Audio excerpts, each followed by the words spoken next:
اگر خواہشات بڑی ہونے لگیں تو زندگی سے سکون غائب ہونے لگتا ہے اور نارسائی کا قرب بڑھنے لگتا ہے۔ فاطمہ نے سر ہلایا۔ کہتی تو تم ٹھیک ہو فاطمہ، میں عام ہوں، تم عام ہو، ہم عام ہیں اور اسی عام ہونے میں بے تحاشا خوش ہیں۔ لیکن مجھے جوائنٹ فیملی تو بہت بری لگتی ہے۔ ہائے اللہ، اتنے سیاپے، اتنے رولے۔ فاطمہ نے ناک چڑھائی۔ اپنی اس خواہش کو تو نہیں بھولنے والی میں۔ مہر اس کے انداز پر کھلکھلا کر ہنس دی۔ کملی سی، تم جھلی سی۔ آگے بڑھتے ہوئے لمحے نے رک کر ان دونوں کے کہکے سنے اور مسکرا کر آگے بڑھ گیا۔ فاطمہ نے ناگواری سے ذرا سا پیچھے مڑ کر دیکھا اور بڑبڑاتے ہوئے قدموں کی رفتار تیز کی۔ مہر نے حیران ہو کر اسے دیکھا۔ کیا ہوا؟ اس نے فاطمہ کی رفتار سے قدم ملائے۔ آج تیسرا دن ہے، اس کار کو دیکھ رہی ہوں، کالج سے فالو کرنا شروع ہوتی ہے۔ مہر نے مڑ کر پیچھے دیکھا۔ سیاہ شیشے بند تھے، جانے کون تھا ان کے پیچھے۔ اس کا دل زور سے دھڑکا اور حلق خشک ہوا۔ کچھ نہیں ہوتا، ایسے ہی وہم مت کرو۔ اس نے فاطمہ کے لال بھبوکا چہرے کو دیکھا اور چادر کا پلو کھینچ کر سر کے بال ماتھا تک چھپا لیا۔ وہ بہادر نہیں تھی، فاطمہ کی طرح تو بالکل نہیں۔ کبھی کبھی تو سڑک پار کرتے ہوئے بھی ڈر جایا کرتی تھی۔ اور تمہیں ہی شوق تھا گائیڈ بننے کا، اس دن ایڈریس اتنی تفصیل سے کیوں بتایا؟ اب بھگتو۔ اس نے فاطمہ کو گڑکا۔ چھوڑو یار، دفع کرو، اب نہیں ہے وہ پیچھے۔ فاطمہ نے ہاتھ جھٹکا۔ چلو وہ سامنے آئس کریم کھاتے ہیں۔ اس نے شرارت سے آنکھ ماری۔ ہاں چلو۔ وہ بے ساختہ مسکرائی۔ کچھ دیر پہلے کی پریشانی بھلا کر وہ بے فکری سے مسکراتی ہوئی اس رونقوں بھرے شہر کی آزاد اور پر رونق سڑک کے کنارے آگے ہی آگے بڑھتی گئی۔ اس نے گھر میں داخل ہوتے ہی سامنے نظر آتے تمام نفوس کو سلام کیا۔ اس کے سب بہن بھائی چہکتے ہوئے اس کے پاس آ گئے۔ مہر وہیں فرش پر بیگ رکھ کر نیچے بیٹھ گئی۔ ان کو گلے لگا کر دونوں گالوں پر باری باری پیار کیا۔ ننھا گڈو بھی رینگتے رینگتے اس کے پاس آیا۔ اس کی اشاروں کی زبان اور گو گاں سن کر مہر بے تحاشا ہنسنے لگی اور پیار سے اسے جھنجھوڑ ڈالا۔ پھولے پھولے گالوں پر نرمی سے چٹکیاں بھری اور اپنے ساتھ لائی گئی آئس کریم اور چاکلیٹس سب کو دیں۔ وہاں سے سیدھا وہ چھوٹی سی رسوئی میں آئی جو گرمی اور حبس سے بھری ہوئی تھی۔ مہر نے پسینے میں تر اور گرمی سے بے حال چھوٹی امی کو دیکھا جو 2 ہاتھوں سے 10 کام سنبھالے ہوئے تھی۔ چولہے پر چڑھا کھانا، سلاد بناتی ہوئی، ساتھ تازہ پکی ہوئی گرم روٹیاں بھی پڑی تھیں۔ اس نے پیار سے انہیں دیکھا اور ان کے گلے میں باہیں ڈال دی۔ السلام علیکم چھوٹی امی۔ وہ ایک دم بکھلا گئیں۔ وعلیکم السلام، ادھر بہت گرمی ہے لڑکی، جاؤ یونیفارم بدلو جا کے اور پھر آ کے کھانا کھاؤ، انہوں نے ڈبٹتے ہوئے کہا۔ وہ زبان دانتوں تلے دباتی ہلکا سا مسکراتی پیچھے ہوئی۔ میں ابھی آئی۔ وہ باہر بھاگی۔ سارے دن کے مختلف کام کرتے، سب کے ساتھ ہنستے مسکراتے وہ بھول ہی چکی تھی، لیکن رات کو اپنی چارپائی پر سونے کے لیے لیٹی تو چھت پر لگے کم رفتار پنکھے کی گڑ گڑ کو سنتے ہوئے اچانک ہی وہ گاڑی اس کے ذہن میں آئی تھی اور برا ہوا تھا۔ وہ خوف کے غلبے سے کانپ اٹھی تھی۔ توبہ! اس نے اپنی سوچوں کو جھٹکا اور آنکھیں موندے نیند کا انتظار کرنے لگی۔ آج فاطمہ نہیں آئی تھی۔ آج پہلی بار اسے سڑک پار کرتے ہوئے بے تحاشا ڈر لگ رہا تھا۔ عجیب سا خوف اس کے حواسوں پر سوار ہو رہا تھا۔ سڑک پر بلا کا ٹریفک تھا، آنکھوں میں سورج کی تیز چبھتی ہوئی روشنی۔ وہ بیگ سنبھالے تیز قدم اٹھاتی سڑک پار کرنے لگی۔ ہر سیکنڈ میں ایسا محسوس ہو رہا تھا جیسے ابھی کوئی تیز رفتار گاڑی اسے کچل کر آگے بڑھ جائے گی۔ اسے کیا ہو رہا تھا؟ اتنی گھبراہٹ کیوں ہو رہی تھی؟ سفید یونیفارم پر بڑی سی کالی چادر لپیٹے وہ نازک سی لڑکی کچھ لمحوں کے بعد ہونے والے اپنی زندگی کے سب سے بڑے حادثے سے بالکل بے خبر تھی۔ نہیں جانتی تھی کہ آنے والا وقت اس کے لیے کس سازش کا منصوبہ کیے ہوئے ہے۔ وہ فٹ پاتھ پر چلی جا رہی تھی۔ گھبراہٹ کچھ کم ہوئی تھی کہ اچانک وہی منحوس سی گاڑی اس کے ساتھ ساتھ چلنے لگی۔ اس کا رنگ فک ہوا اور دل خوف سے لرزنے لگا۔ گاڑی رکی اور اس میں سے 2 عجیب سے، ناآشنا سے اور اجنبی سے شخص باہر آئے۔ وہ سہم کر رکی۔ وہ اس کے سامنے آ کھڑے ہوئے۔ کون ہو آپ لوگ؟ اس نے تھوک نگلا۔ ارد گرد بے بسی سے نظر دوڑاتی مہر سلیمان۔ اس پر اس حقیقت کا ابھی ابھی انکشاف ہوا تھا کہ وہ بے تحاشا رونقوں ہنگاموں میں ہونے کے باوجود اس وقت اکیلی تھی، بالکل اکیلی، تنہا۔ لمحوں میں اس کے چہرے پر کچھ رکھا گیا اور کلوروفارم کا اثر اس کے حواسوں پر چھانے لگا۔ معاف ہوتے ذہن نے جو آخری چیز محسوس کی تھی وہ یہ تھی کہ اس کے وجود کو آہستگی سے گاڑی میں ڈالا جا رہا تھا۔ بند ہوتی آنکھوں نے جو آخری منظر دیکھا تھا وہ سڑک کے دوسرے کنارے کھڑا سیاہ لباس سیاہ آنکھوں والا شخص تھا جس کی نظریں اسی پر جمی تھی، بے حد خاموش، بے تاثر سی آنکھیں۔ مہر نے ہاتھ اٹھا کر اس کی طرف بڑھایا تھا، جس کو بلانا چاہا تھا مدد کے لیے، اس کو پکارنا چاہا تھا، لیکن اس کا وجود بے جان سا ہو کر جھول گیا۔ اس کے ذہن پر تاریکی چھا گئی۔ آخری چہرے جو اس کے تاریک ہوتے ذہن کی سوچوں میں ابھرے تھے وہ اس کے ابا جان تھے، اس کی چھوٹی امی اور بہن بھائی تھے، اس کے اپنے، اس کی فیملی، اور بس سب ختم۔ ہر طرف اندھیرا چھا گیا، گہرا اندھیرا، اور آنکھ کھلنے پر اس کی ساری دنیا بدل چکی تھی۔ اب اس کی آنکھوں کے سامنے اندھیرا نہیں تھا، لیکن اب اس کی ساری زندگی میں اندھیرا چھانے والا تھا۔ وہ ایک بڑا سا روشن اور صاف ستھرا بیڈ روم تھا، لیکن اس میں کوئی کھڑکی، کوئی روزن نہیں تھا، بس ایک مضبوط سا دروازہ تھا جو کہ لاکڈ تھا۔ ہوش آنے پر اس کا ذہن آہستہ آہستہ بیدار ہوا اور خود کے ساتھ ہوا حادثہ تمام جزئیات سمیت اسے یاد آیا۔ وہ بوکھلا کر اٹھی، دروازے کو زور زور سے پیٹتے ہوئے وہ بہت زیادہ چیخی چلائی، مدد کے لیے پکارتی رہی۔ کتنے گھنٹے گزر گئے، لیکن ایسے لگتا تھا جیسے باہر کوئی ذی روح موجود نہ تھا، جیسے کسی جنگل میں موجود کسی ویران کھنڈر کے ایک کمرے میں قید کر دی گئی تھی۔ کوئی تو سن لو، پلیز ہیلپ می، مجھے گھر جانا ہے، ابا جان پریشان ہوں گے بہت، سب میری راہ دیکھ رہے ہوں گے۔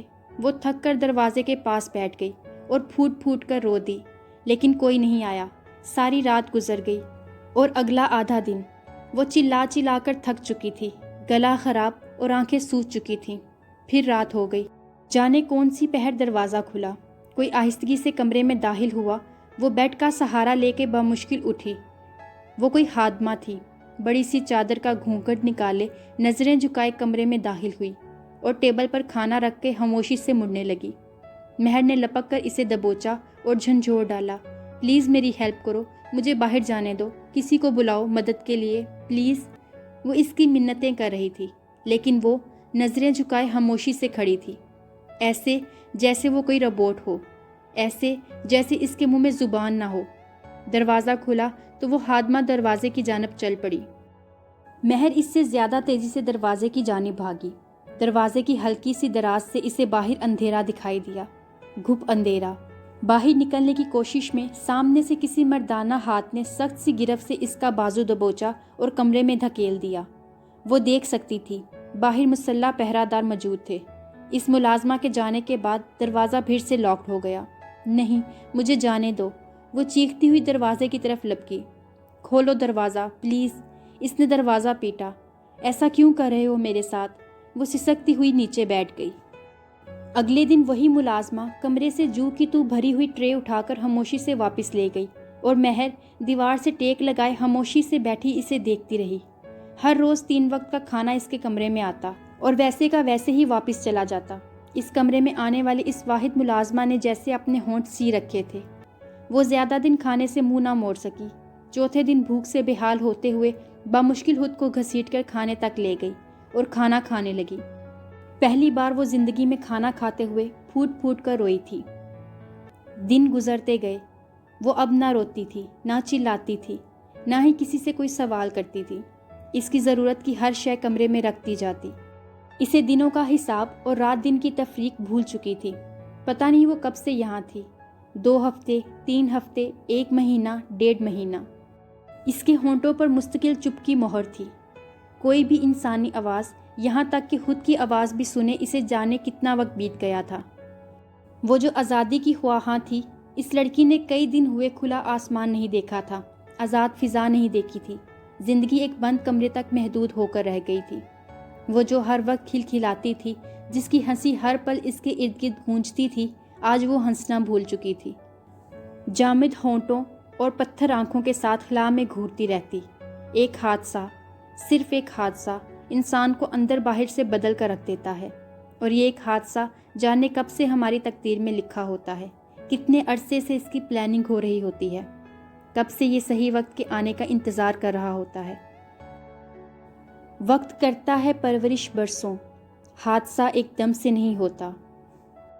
فاطمہ فیری ٹیلز کی باتیں کیا کرتی تھی، شہزادوں کی کہانیاں، پریوں، ظالم جنات اور جادوگروں کے قصے سنایا کرتی تھی، لیکن اسے فیری ٹیلز نہیں پسند تھی کیونکہ اس کے نزدیک یہ ایک سہانے خواب سے زیادہ کچھ نہیں۔ فاطمہ اکثر اس سے پوچھا کرتی تھی، تمہیں کوئی پرنس چاہیے؟ اور وہ کہتی تھی نہیں، لیکن کاش آج فاطمہ اس کے سامنے ہوتی تو وہ اسے کہتی، ہاں مجھے ایک پرنس چاہیے، مجھے چاہیے ایک شہزادہ، کیونکہ فاطمہ نے اسے بتایا ہر فیری ٹیل میں مظلوم پریوں اور قید شہزادیوں کو آزادی دلوانے کے لیے کوئی پرنس، کوئی شہزادہ آیا کرتا تھا۔ مجھے یہاں سے آزاد کروا دے، اللہ کسی کو بھیج دے میری مدد کے لیے، کسی پرنس کو بھیج دے پلیز۔ وہ تڑپ تڑپ کر رو رہی تھی، فرش پر بیٹھی، بیڈ سے سر ٹکائے، سفید صاف ستھرے کھلے لمبے سے لباس اور بکھرے بالوں کے ساتھ وہ کوئی قید پری ہی لگ رہی تھی، آنکھوں کے گرد ہلکے مرجھایا چہرہ۔ وہ کیا تھی اور کیا بن گئی تھی؟ آہستگی سے دروازے پر دستک کی آواز سنائی دی، دستک مدھم سی، میٹھی سی۔ وہ چونکی، چند لمحوں بعد دروازہ ہولے سے کھلا اور کوئی اندر داخل ہوا۔ کھلے دروازے سے باہر سورج کی تیز چبھتی ہوئی روشنی کی شعائیں اندر داخل ہوئیں۔ اس کی آنکھیں ایک لمحے کے لیے چندھیا سی گئیں۔ اس نے جھٹکے سے آنکھوں پر ہاتھ رکھا۔ دروازہ بند ہوا تو اس نے دیکھا وہ ایک دراز قد شخص تھا، سیاہ شلوار قمیض میں ملبوس، کندھوں پر چادر ڈالے، سیاہ آنکھوں سیاہ بالوں والا وہ شخص، بے انتہا خوبصورت شخص۔ اسے وہ اس دنیا کا نہیں لگا، وہ کسی شہزادے جیسا تھا۔ شہزادہ، وہ بے آواز بڑبڑائی، دل ایک دم زور سے دھڑکنے لگا۔ مہر سلیمان، وہ خاموش بے تاثر نظروں سے اسے دیکھتے ہوئے بولا، اور عرصے بعد اس نے کوئی انسانی آواز سنی، کسی کے منہ سے اپنا خود کا نام سنا۔ وہ آواز، وہ لہجہ، وہ شخص، اس کا چہرہ، اس کا ایک ایک نقش اس کے ذہن کی پرتوں میں محفوظ ہوتا چلا گیا۔ وہ ایک دم مسکرائی اور لڑکھڑاتی ہوئی اٹھ کھڑی ہوئی۔ آپ پرنس ہیں، ہے نا؟ وہ آنکھوں میں امیدوں کے ہزاروں دیے جلائے سوالیہ نظروں سے اس سے پوچھ رہی تھی۔ فاطمہ نے کہا تھا پرنس آتے ہیں آزادی دلوانے۔ آپ پرنس ہیں نا؟ اسے اس معصوم لڑکی کی آنکھوں میں ایک دم سے اتنی چمک، اتنی روشنی محسوس ہوئی کہ نظریں ہٹانا مشکل ہو گیا۔ مجھے یہاں سے باہر نکال دیں، مجھے گھر جانا ہے، پلیز آپ ہیلپ کریں میری۔ وہ کتنی آس، کتنی التجا آنکھوں میں لیے بول رہی تھی، پلیز میری مدد کرے، لیکن وہ شخص خاموش تھا، بالکل خاموش، لبوں کو سیے ہوئے۔ وہ ایک دم ٹھٹکی۔ آپ مجھے آزاد کروائیں گے نا؟ اس کے لہجے میں کسی چیز کا خوف تھا، کوئی ڈر تھا۔ آپ بول کیوں نہیں رہے؟ مجھے یہاں سے نکالنے آئے ہیں نا؟ آپ کوئی پرنس ہیں، ہے نا؟ اس لڑکی کے لہجے میں اب مایوسی کی جھلک، بے تحاشا خوف اور ٹوٹتی ہوئی امید کی ذرا سی رمق تھی۔ اس کی آواز لرز رہی تھی، میرا دم گھٹتا ہے یہاں، میں نے اتنے دن گزارے، باہر کی دنیا نہیں دیکھی، کھلا آسمان نہیں دیکھا، میں کسی اجنبی دنیا میں آ گئی ہوں، یہاں میرے اپنے نہیں ہیں، پلیز مجھے میری دنیا میں لے چلیں۔ وہ اس کے سامنے ہاتھ جوڑتی ہوئی سسک اٹھی۔ مہر سلیمان، تمہاری وہ دنیا، تمہارے وہ اپنے، سب ماضی کا حصہ بن چکے، تمہاری وہ دنیا ختم ہو چکی، ہمیشہ کے لیے۔ وہ عجیب سرد لہجے سے بولا۔ مہر ششدر سی اسے دیکھے گئی۔ یہ کیا کہہ رہے ہیں آپ؟ اس کی آواز کانپی۔ چند لمحے پہلے کا امیدوں کا محل دھڑام سے زمین بوس ہوا۔ میرے ابا جان ہے وہاں، چھوٹی امی ہے، گڈو ہے، میری بہنیں، بھائی۔ وہ اٹک اٹک کر بول رہی تھی، اس کا وجود خوف سے کانپنے لگا۔ وہ سب میرا انتظار کر رہے ہیں، وہ سب میرا۔ اس کا گلا رند گیا، آواز پھٹ سی گئی، میرا انتظار کر رہے ہیں۔ وہ کانپتے ہونٹوں سے سر کے بال جکڑتی ہوئی بولی۔ اس کی آنکھوں میں اتنا خوف تھا کہ سامنے کھڑے شخص کو اپنا دل ڈوبتا ہوا محسوس ہوا۔ اسے لگا وہ نازک لڑکی ابھی صدمے اور خوف سے مر جائے گی۔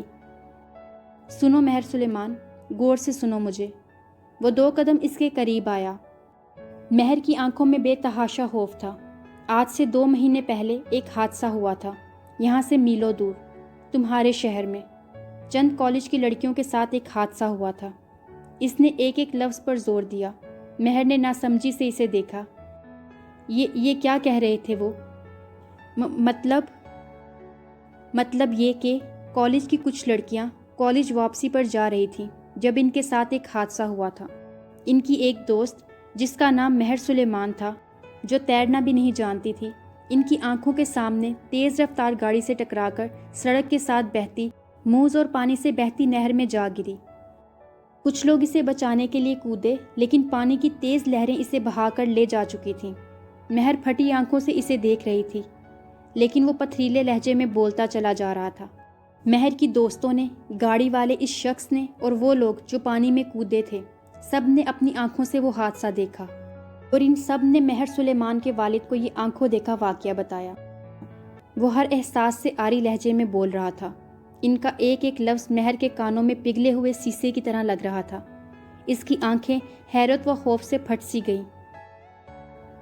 یہ سب غلط ہے، جھوٹ ہے، یہ ایک ایک لفظ جھوٹ، ایسا کچھ نہیں ہوا تھا۔ وہ نفی میں سر ہلاتی پیچھے ہٹی۔ ایسا ہوا تھا۔ مہر سلیمان کے والد نے کئی روز تک نہر کے گہرے پرشور پانی میں اپنی بیٹی کی لاش تلاش کی اور بالآخر مایوس ہو گیا۔ اتنے دن گزر گئے، اب اسے اپنی بیٹی کی موت پر صبر بھی آنے لگا ہے۔ نہیں، یہ سب سازش ہے، سب لوگوں کی مل کر کی گئی سازش ہے۔ ان کو جھوٹ بتایا گیا، میرے ابا جان کو جھوٹ بتایا گیا۔ انہوں نے کیوں یقین کر لیا؟ انہوں نے کیوں؟ وہ بے دم سی ہو کر نیچے گری اور پھوٹ پھوٹ کر رو دی۔ اس حقیقت کو قبول کرو مہر سلیمان، تم مر چکی ہو۔ اور وہ چیخ چیخ کر رو دی اپنی خود کی موت پر۔ ایسا ہوتا ہے کیا کبھی؟ وہ اتنے دنوں سے اندر ہی اندر ٹوٹ رہی تھی، اور آج وہ اندر سے واقعی مر گئی تھی۔ اللہ، چیخی، میری سانسیں کیوں نہیں بند ہو جاتی؟ کیوں میرا دل نہیں رک جاتا؟ وہ تڑپ رہی تھی۔ سامنے کھڑے ظالم شہزادے نے ترہم سے اسے دیکھا اور مڑ کر کمرے سے نکل گیا۔ کتنے ہی دن مزید گزر گئے، وہ شخص، وہ ظالم شہزادہ دوبارہ نہیں آیا تھا۔ اب تو جیسے اس کے آنسو بھی خشک ہو چکے تھے۔ وہ رو رو کر تھک چکی تھی۔ وہ از حد حیران تھی، بے یقین تھی۔ کیا یہ حادثہ اس کے ساتھ ہوا تھا؟ اور کیوں ہوا تھا؟ اب بس سکوت تھا ہر طرف، اس کے اندر بھی اور باہر بھی۔ اور پھر ایک دن اچانک وہ پھر سے آ گیا، اسی دستک، اسی وجاہت اور خوبصورتی کے ساتھ۔ مہر بس خاموشی سے انہیں دیکھتی رہی۔ انہوں نے اسے اپنے ساتھ چلنے کے لیے کہا۔ وہ خاموشی سے اٹھی اور ان کے پیچھے کمرے سے باہر چل دی۔ باہر قدم نکالتے ہی ایک دم رکی۔ وہ روشنی اور کھلی ہوا میں بہت دنوں کے بعد نکلی تھی۔ آنکھوں کو کچھ وقت لگا سامنے والے منظر سے مانوس ہونے میں۔ وہ حیرت کا مجسمہ بنی آنکھیں پھاڑے باہر دیکھ رہی تھی۔ یہ تھی ناول میرے محرم کی 3rd ایپیسوڈ پسند آنے پر اس کو زیادہ سے زیادہ شیئر اور لائک کریں، اور اگر آپ نے ابھی تک میرے اس چینل کو سبسکرائب نہیں کیا ہوا تو اس چینل کو جلدی سے سبسکرائب کر لیں، اور ساتھ میں موجود بیل آئیکن کو بھی ضرور پریس کریں تاکہ آنے والی ہر ایپیسوڈ آپ کو ایزیلی مل سکے۔